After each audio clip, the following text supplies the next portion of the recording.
Jason Todd rides his motorcycle to a situation downtown. The Joker gang were rioting. They were burning buildings and causing as much damage as possible. All 104 members remaining. Alfred radios him and tells him to be careful. It's unusual for these guys just to cause a public disturbance for no reason. Jason didn't have a chance to respond or take off his helmet because the second he got there, they all came at him. They surrounded him and tried to take him out. It failed. Jason has years of military training and even more training with Batman. He knocks out every single one of them that came at him. Jason beats all 104 guys by himself. He becomes overconfident and didn't see the quiet individual sneak up on him with a crowbar. Jason gets hit so hard it sends the helmet off his head and onto the ground, cracked and broken.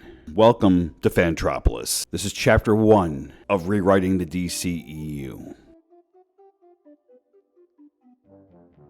Dr. Harleen Quinzel sits on top of the merry-go-round overlooking Gotham. She reflects on the events leading up to tonight. A few weeks ago, her favorite patient had asked her to help him get out of Arkham. She did what he requested, leaving the back door unlocked for his friends. Every other doctor in that place said he was a madman. She didn't see it. He was sane as far as she was concerned. The next time she heard from him, he called her to ask her for a favor. Using a remote control that is wired to everything, she makes her way down. The Joker had arranged a night for the Batman. This is going to be the night he breaks him, according to the Joker. This was all to prove a point, he says. It was his strong opinion that any man's principles could be compromised by one bad day.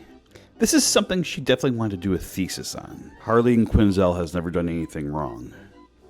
Never broken a law. She gets the text she's been waiting for. It says, "Go make our guest comfortable." It was time. She makes her way to a large tent. Inside was Commissioner James Gordon of the GCPD, tied up on a large rotating dartboard. She had stripped him of everything but his boxers. With the help of Joker's friends, she kidnapped James and brought him here. To her, this was helping Joker with his rehabilitation.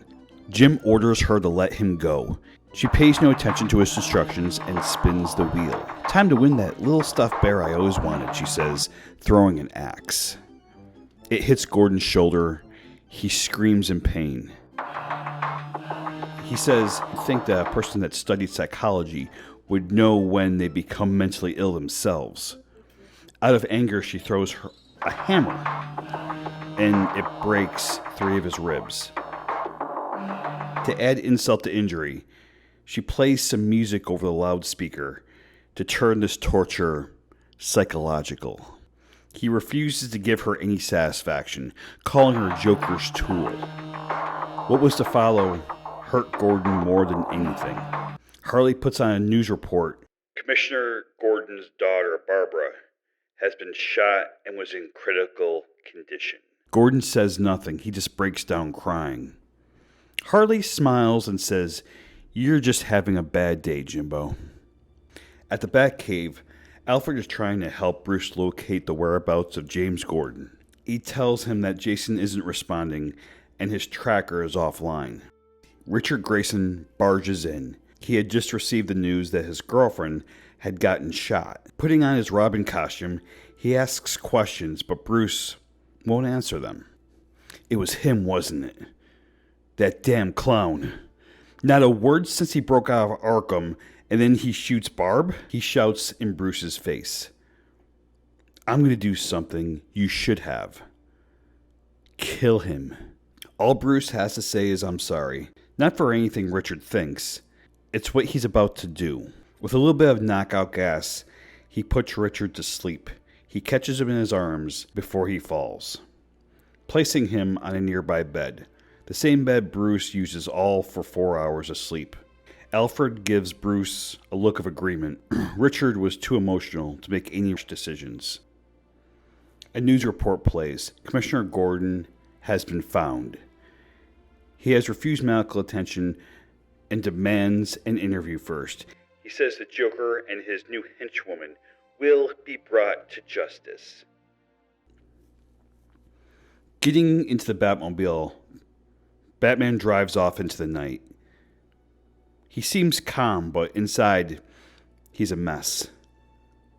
The worry for Barb, Richard, Jim, and Jason all weighed heavy on him. He knew this is all his fault. A week before Joker broke out, he had went to talk to him. He told him this cat and mouse game between them were causing innocent people to die. He wanted to help him and understand him. Joker at first did seem to open up to him. He told him a story about how he was a struggling comedian that got mixed up with the wrong crowd. Then he told him another story of how he ran a criminal empire and made a lot of money doing it. Both stories ended up with him getting dropped into chemicals at Ace. That was the only part he believed because he was there to witness it. Then he realized, Ace Chemicals, that's where the Joker is. He phones the GCPD and they connect him with Gordon, who is getting stitched up. Jim tells Batman, they tried to make me like them. Don't let them do the same thing to you. Bring him in by the book. At that moment, Harleen was speeding on a stolen motorcycle towards Ace Chemicals. Joker had told her that that's the place he was reborn, and the place she would be too. At the fairgrounds, Gordon's longtime friend and colleague, Harvey Bullock, is gathering his men to head to Ace. Not before telling Jim his displeasure about the Batman. He's not one of us. No badge. No credit. No respect. At Ace, Batman arrives and runs in. He sees a man tied to a chair, a broken red helmet on his head. Jason, he says, trying to break the chains. He didn't have the things he needed to do it. For the first time in Batman's life, he was not prepared. It speaks volumes to the headspace he was in. He notices a bloody crowbar placed next to him. He then hears a voice from above. Looks like you got a death in the family, Bats. Harleen is standing on a ledge, looking down at the same chemicals that Joker fell into. Batman tells her, don't jump. He did recognize her. Batman calls her by name, but she corrects him, saying that's not her name anymore. He had renamed her. She jumps and falls into the chemicals. A few minutes go by and the GCPD arrive outside the building. Suddenly, Ace Chemicals explodes. No officers were hurt. They were just shook. They collect themselves. Then they hear someone step on one of the squad cars.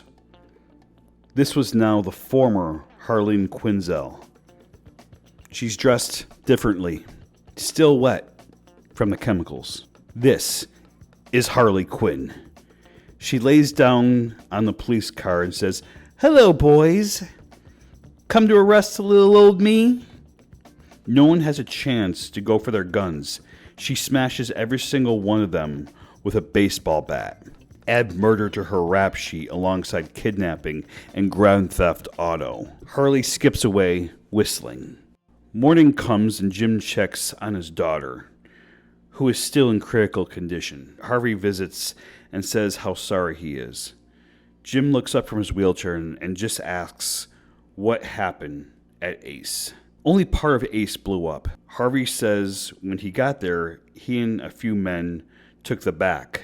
The others that took the front were found dead, beaten to death. Harvey says there was a standoff with his men, the Joker, and Batman. He says Joker told Batman a joke, and he laughed. Jim asks, he laughed? What happened after that? Harvey informed him they had to pull Batman off Joker because he lunged for his throat. It took every single one of my men to do that. Then we took the Joker into custody. He's headed back to Arkham. As for Batman, he took off. Jim takes a moment. He says if you see Batman again, arrest him. I gave him one instruction, to bring him in by the book. Gordon seems disappointed. The joke, Harvey. What was it? Jim asks. Harvey thinks it was lame, but He decides to tell him anyway. Jim starts to crack up. So that makes Harvey crack up. At the Batcave, Bruce is shutting everything down. Jason was presumed dead. Richard had left. When he woke up, he took all his clothes, all but his Robin outfit. He locks up his suit and turns off the light. There's no use in continuing. No one would ever see Batman again. That joke, that was the thing that pushed him over the edge and almost made him break his one rule. It's the joke that killed Batman. Ladies and gentlemen, thank you for watching. If you like our content, please hit the subscribe, a like, leave a comment, and as always, follow the road sign. Yes, if I were making the Killing Joke movie, J.K. Simmons would be getting paid so much for this movie with all the crap he would have to go through. It's been 2.5 years since anyone saw the Batman again. In that time, crime in Gotham has reached a whole new high. Gotham became the #1 dangerous place to live, but someone is deciding to do something about it. At a small church, a group of religious followers listen to Deacon Blackfire give a sermon.